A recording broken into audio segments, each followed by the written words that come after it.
Jesus explains the only chance for the rich and mighty.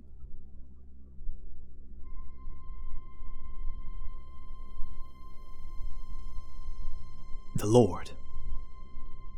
You know that someone who has become rich in earthly goods, more often than not, has also become hard of heart, as hard as stone, entirely without feeling or love.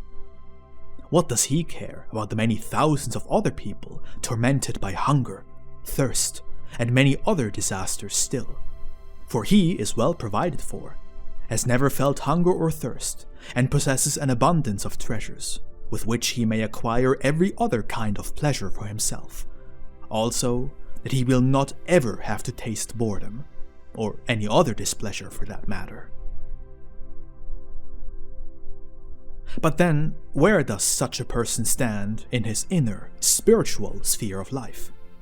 I say to you, upon the point of eternal judgment and its death, and his entire circle of acquaintances is not far from it either. Remember what else I will proclaim to you. Once there will be many epicureans upon the earth. A common judgment over all the peoples will soon follow, permitted by God.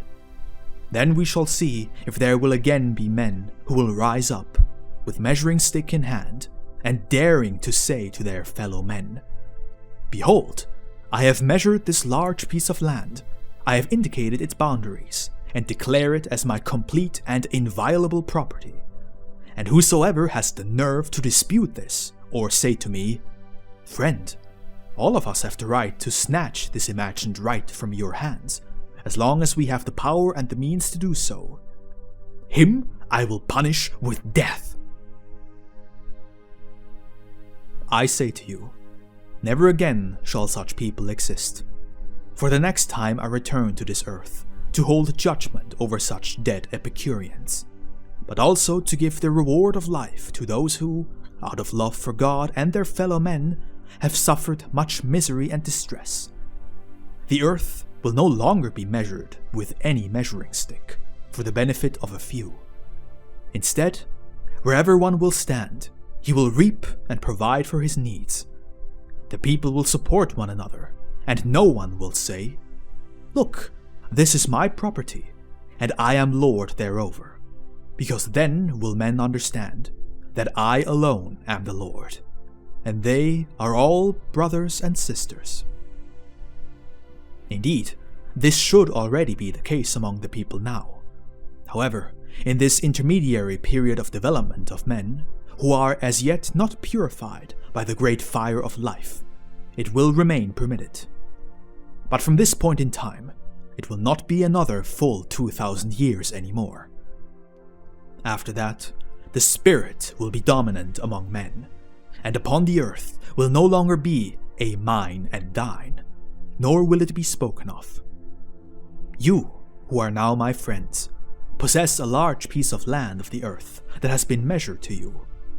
Ask yourselves who measured it to you as your legal property, and the answer will be the laws made by men, and your money and other treasures to which, again, only men have attributed a vain value.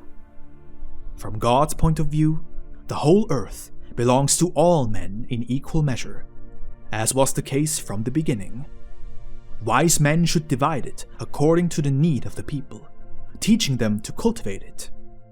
And then the fruits should be partly distributed by the wise men, and the surplus should be kept in warehouses and storehouses arranged for that purpose, so that no one in the community should suffer want.